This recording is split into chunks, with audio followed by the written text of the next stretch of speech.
Bien bonjour et bienvenue dans une autre revue très spéciale et aujourd'hui nous avons le Iron Factory 2019 de Tyrant IFEX 36. Donc, un Megatron de compagnie Iron Factory, donc un Iron Factory de type légende, très petit, mais un Megatron quand même spécial puisqu'il peut faire 3 ou 4 Megatrons différents.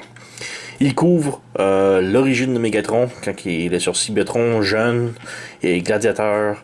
On a ensuite un Monstrosity, qui est un amalgame de plusieurs Megatrons.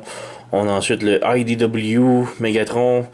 Et on a finalement le G1 Megatron. Ils ont tous des noms différents, mais bon, essentiellement, c'est ça. Donc on a le Megatron juste ici. Petite boîte sur le dessus 2019. Côté, on a Megatron G1. L'autre côté, on a le Megatron Origin, je crois. Mais bref, en arrière, nous avons juste ici le Monstrosity, qui est un amalgame de plusieurs Megatrons. On a une infiltration, qui est le IDW Megatron. On a le Origin, qui est le Megatron Origin, quand il est plus jeune. Et on a le All Hell, qui est le G1 Megatron. Et bien évidemment, nous avons le Tank, puisqu'il se transforme en un Tank. Si vous êtes intéressé, on a le QR code ici que vous pouvez scanner et aller voir le site d'Iron Factory Weibo. Mais voilà, sans plus tarder, ouvrons la boîte. Donc ça risque d'être une revue un petit peu plus longue puisque je veux quand même couvrir les 4 Megatrons. Et ouais, tout d'abord, on a ce petit add-on qui est des mains d'extra pour le Iron Factory Starscream. Maintenant, je n'ai plus Iron Factory Starscream, je l'ai vendu, donc ouais, j'ai des mains d'extra pour rien. Ensuite, nous avons les instructions. Instructions relativement simples, le tank n'est rien de très compliqué, mais par contre, il couvre toutes les transformations de Megatron, donc ça en met quand même pas mal. Donc, on a le mode origine ici, transformation relativement simple. On vire de l'autre côté. Donc là, c'est pas mal ça. On a ici le mode tank. On a le mode infiltration. Qu'est-ce qu'il faut changer? Donc on a les parties d'extra. On a le mode Monstrosity, encore là, pour montrer quelle partie il faut changer. Et on a le mode All Hell. Maintenant, tous les modes de Megatron peuvent se transformer en tank, sauf le All Hell, le G1. C'est vraiment dommage, parce que mon préféré, c'est le mode G1, et je déteste un robot qui ne se transforme pas. Et c'est vraiment juste le petit module ici, parce que quand il est en G1, il a un canon dans le dos, et le canon dans le dos remplace les chenilles avant du tank. Donc il faut juste échanger les chenilles du tank ici par le canon, et à cause de ça, il ne peut plus se transformer en mode tank. Vraiment décevant. C'est inacceptable. Donc on a ici les pièces d'extra. Donc on a les jambes pour le mode gear. On a des mains d'extra, des poings fermés et des mains ouvertes. Maintenant, c'est pas... c'est bien qu'ils les rajoutent, mais le gros problème c'est qu'on ne peut pas les transformer en mode tank s'ils utilisent ces mains-là, puisque seulement les mains qui sont présentement installées, les mains qui sont comme ouvertes pour tenir des armes, peuvent se transformer. Sinon, eux peuvent rien faire. Donc c'est vraiment dommage. On a le canon G1 juste ici, vraiment très bien. On a des petites jupettes de chaque côté. Le canon arrière ici pour mettre mode G1. Les épaulettes pour le mode G1. Une tête, celle-ci c'est la Cybertron, donc c'est la mode IDW. Et on a un fléau juste ici pour Megatron. Donc quand même vraiment beaucoup d'accessoires intéressants. Et on peut ouvrir ici. Voilà. On jette. Donc tout d'abord on a le Megatron juste ici. Mais on continue avec les accessoires. On a des petits canons ici. J'imagine c'est pour le mode tank, puisque ce sont des petits canons de plus. Donc on peut les ajouter ici, mettons. On a ça ici, donc on peut y faire un petit canon à la jambe. Rien de très extravagant, mais bon. On a ici la tête G1. Donc belle petite tête, très G1. Il n'y a pas beaucoup de détails, mais comparé les autres têtes, on va y revenir tantôt. Nous avons une superbe belle épée avec du mauve translucide. On peut évidemment lui mettre dans les mains. Il la tient parfaitement. Et maintenant, on a le canon IDW. Donc un petit canon gris. Évidemment, juste tout d'abord, quand vous sortez de l'emballage, il faut ouvrir les épaules et tourner les canons. Mais en tournant les épaules, faites très attention, ça veut vraiment se décrocher. Comme lui ici, cette épaule-là est excessivement lousse, elle veut tout le temps tomber. Donc faire attention. Mais bon, il faut juste ouvrir les épaules. Et ensuite, on peut mettre le canon sur le bras. Donc on a le canon ici, IDW. Et nous avons ici comme dernier accessoire le canon Origin. Donc un autre très beau gros canon. Avec des petits trays ici, beaucoup de détails. On peut lui enlever celui-là et mettre celui-ci. Voilà. Donc on a le canon Origin. Et je crois même qu'il y a la tête Origin juste ici.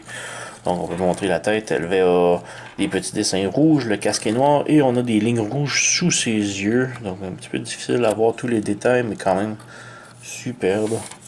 La tête est sur un ball joint, donc elle peut pivoter gauche-droite au bas, peut tourner. On a un pivot des bras comme ça ici, un ball joint là, un pivot au coude et une articulation au coude de 90 degrés.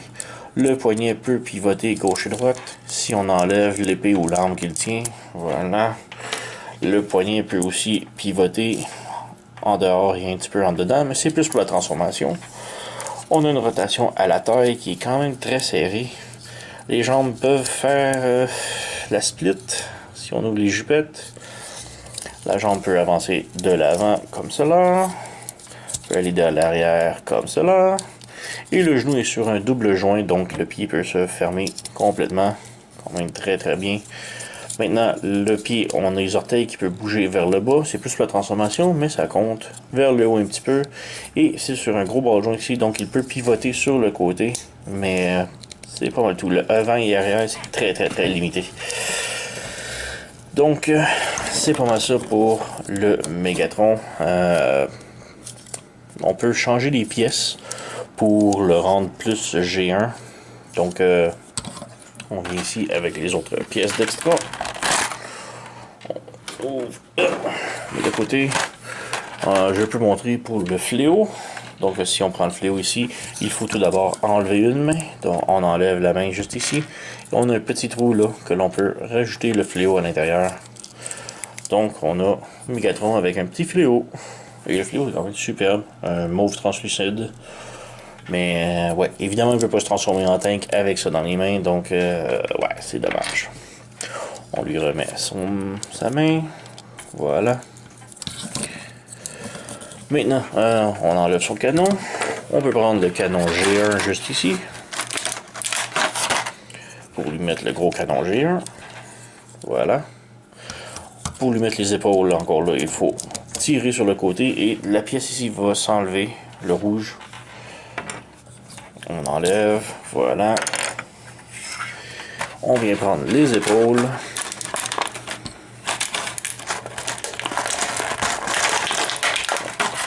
Comme ça ici.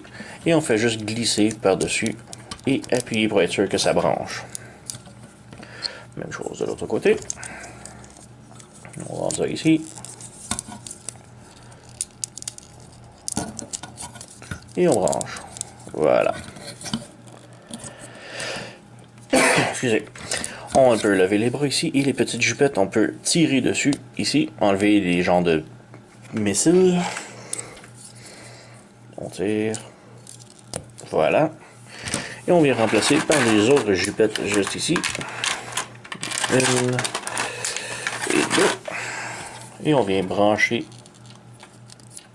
un. On va l'avoir. Voilà. Une là. Une autre là. Voilà. Ensuite, on peut venir pour les jambes On va enlever le petit canon. Pour les jambes, il faut lever la chenille juste ici et tirer sur le pied. Même chose de l'autre côté. On lève ici et on tire sur la botte. Et pourquoi qu'elle est serrée celle-ci? Ok, voilà. Donc on a Megatron sans jambière. Et on vient prendre ici une des jambières. On vient la glisser par-dessus. Et on appuie sur... Voilà. On a une des jambes G1 de mise. De l'autre côté, encore là, on a le petit H juste ici qui va venir se brancher dans le gros carré juste là.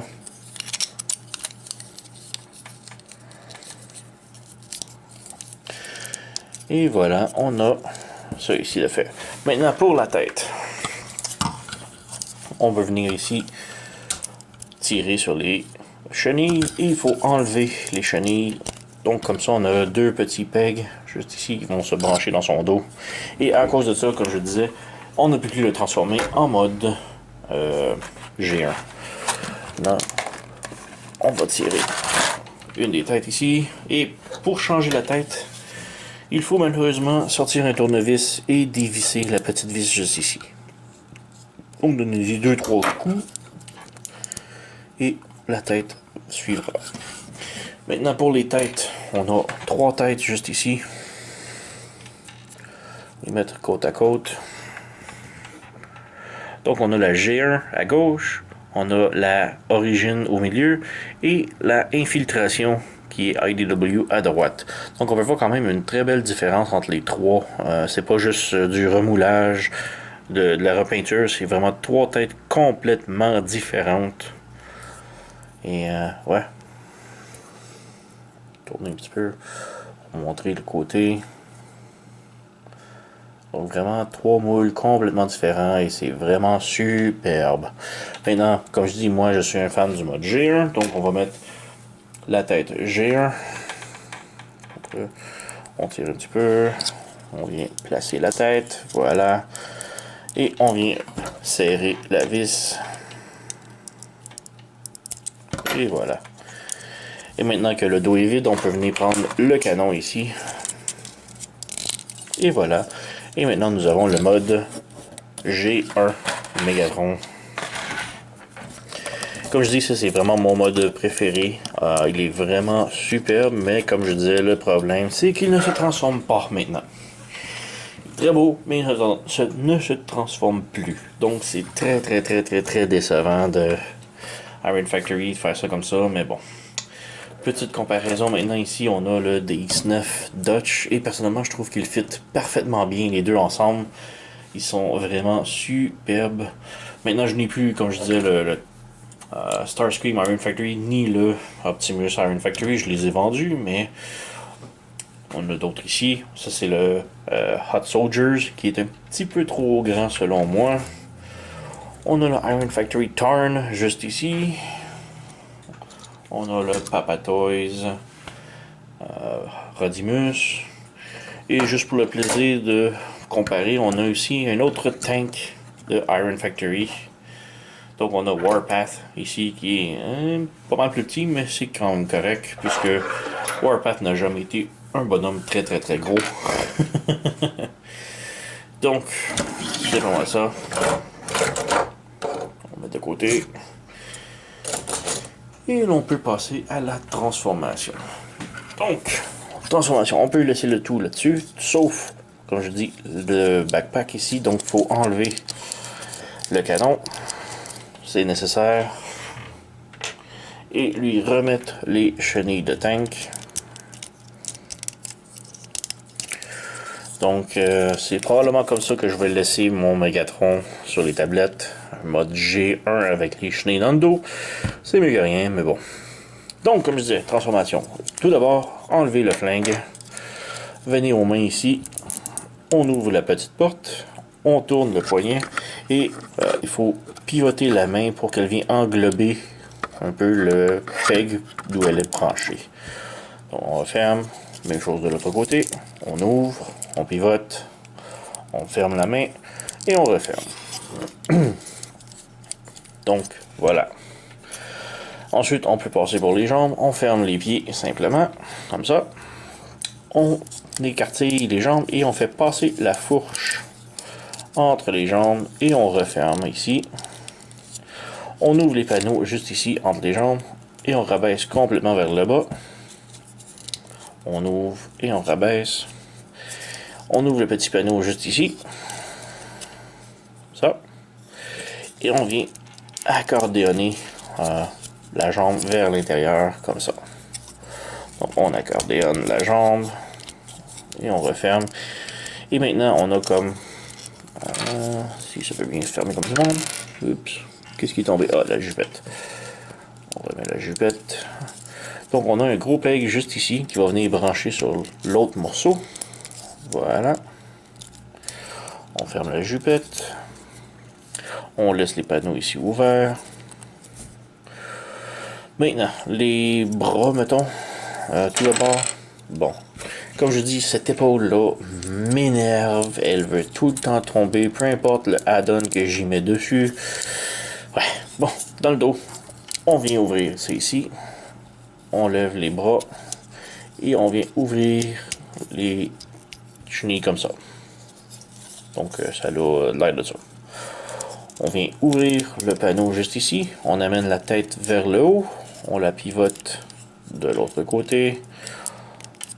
Il faut ramener les bras comme ça. Comme ça. On lève ça ici. On continue de ramener la tête à l'intérieur comme ça. Maintenant, là, on lève l'armature des bras complètement.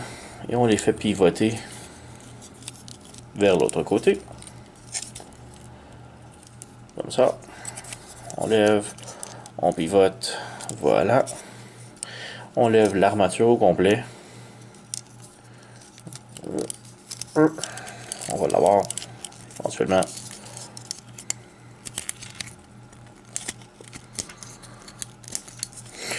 Bref, comme ça. Comme ça. Et pourquoi il ne veut pas tourner? Bon, comme ça. Voilà. Maintenant, on amène l'armature vers le bas ici et le petit peg de l'armature va brancher dans la fourche. Complètement.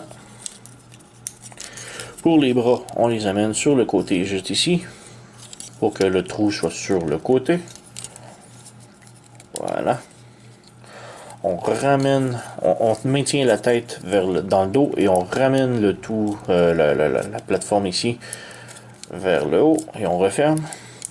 Maintenant, les chenilles de tank, on les ramène ici et le petit peg juste ici va brancher sur le côté juste ici. C'est un petit peu difficile à voir, mais ça se branche très bien. Je crois sur l'autre côté, voilà. Ensuite, on fait juste relever ça ici pour relever l'armature un petit peu des chenilles. Voilà. Et pour la tourelle maintenant, c'est bien simple. On ramène ici. On a petit peg ici. Et là, dépendamment du canon, donc on peut prendre le canon G1. Le canon G1 a de la transformation à faire, donc on retire ça. On retire ça. On place ce bout en avant ici. Et on rajoute celui-là ici. Comme ça. Et on ouvre les panneaux sur le côté ici. Voilà. Et là, avec ce petit peg-là, on vient brancher entre les mains ici. On a un autre petit carré que l'on vient brancher. Voilà. Difficile un petit peu quand on voit rien, mais le trou est là. On rebranche l'autre main également. Et voilà. Donc on a le tank maintenant complété. Et ouais, ces petits trucs-là, on peut les refermer ici. Donc on a le tank plus ou moins G1 de transformer. Et ouais, la tourelle peut pivoter un petit peu gauche et droite, mais pas énormément. Peut se lever, monter un petit peu. C'est pas le meilleur mode, je dirais. Là, c'est le mode G1, vraiment, il y a plein de trucs qui bloquent. Si on ferme les genouillères juste ici, la tourelle ne se branche presque plus. Et le canon ici, ce n'est pas le plus solide. Donc vous pouvez voir, il s'est enlevé comme rien. C'est très dommage. Donc ouais, c'est ça. Mais si on vient ici, on enlève les jambières. On peut lui remettre les autres jambières. Donc voici les jambières normales. On fait juste relever le genou juste ici. On revient mettre la jambière par-dessus. Et on rebranche le tout. On fait la même chose avec l'autre jambière. On ferme le genou ici. On rebranche ici. On referme ici. Maintenant, les jambières sont là. On a un petit peu plus de nettoyage, disons, ici. Et maintenant, la tourelle peut se brancher dans la fourche, comme ça. Et là, on peut brancher un autre canon différent. Donc, si on vient ici avec le canon de IDW, on fait juste ouvrir les panneaux ici. Voilà. Et encore là, on a des petits pegs juste ici qui viennent pour se brancher à l'intérieur. Voilà. Et déjà là, le canon est 100 fois plus solide. Donc, ouais. On peut également enlever les épaules. C'est vers le haut. Donc, c'est les épaules G1. On enlève. Et on remet les épaules, disons, War Within ou Origin. Voilà. On fait la même chose de l'autre côté. On vient brancher ici. On referme. On referme. Donc, on a maintenant le tank plus cybertronie. Infiltration, comme ils appellent. Et encore là, on peut mettre l'autre canon. Donc ça, c'est War Within. Et là, on peut prendre le Origin, juste ici. Origin qui a un petit peu plus de transformation. Donc on ouvre ça ici. Et on ouvre les panneaux de chaque côté. Encore là, même chose. Peg. Et on vient brancher dans la main. Dans les bras plutôt. Comme je dis, c'est assez difficile quand tu vois rien. Et on vient brancher l'autre. Voilà. Et ouais, comme je dis, ces deux canons-là tiennent vraiment très bien. Celui-ci tient moins, puisque ceux-ci, on a deux pegs. Le petit là et là. Tandis que lui, il n'a que le petit juste ici. Même chose pour lui, il y a deux pegs. Donc les canons, le canon tient beaucoup mieux, selon moi. Mais ouais, le tank reste un H-Tank. Je suis pas un fan de H-Tank. On a le devant ici qui est tout ouvert, qui est un petit peu laid, selon moi. Le H-Tank, déjà, pas très beau. La tourelle peut pivoter un petit peu.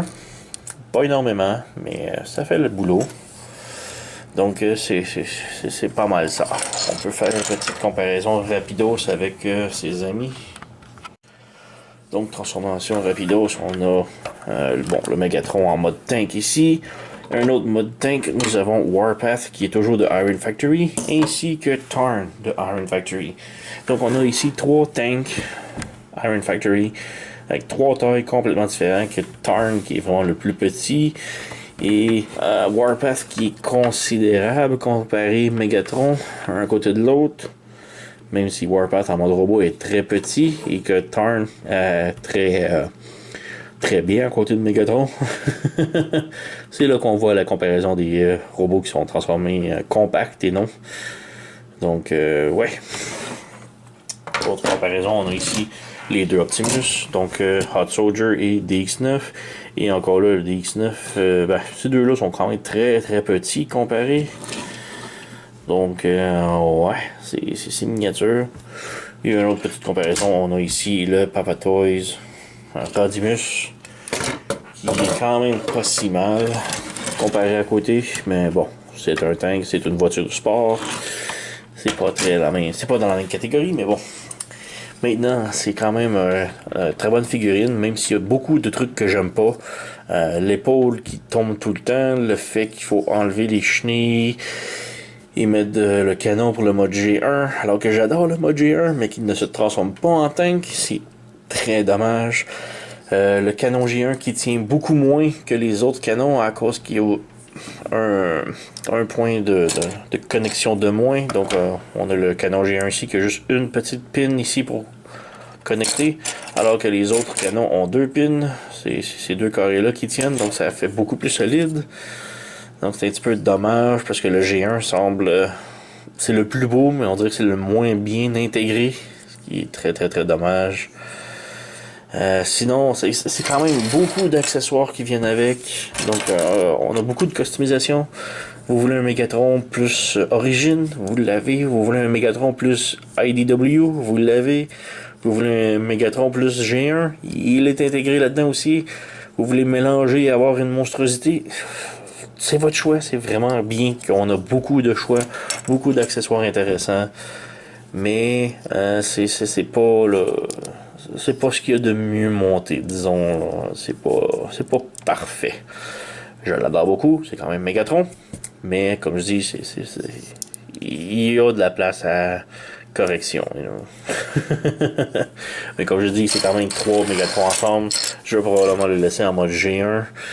Mais ouais, quand même une super bonne figurine. Elle se vend environ 40-50$. Donc c'est pas quand même donné. Mais comme je dis, vous avez quand même 3-4 Megatrons en un, ce qui est quand même superbe. Donc je le recommande quand même beaucoup. Belle figurine, beaucoup de customisation, très intéressant comme figurine. Donc ouais, si vous collectionnez encore là les petites figurines légendes, c'est un très bon Megatron. Et ouais, très recommandé. Donc merci d'avoir écouté et à la prochaine.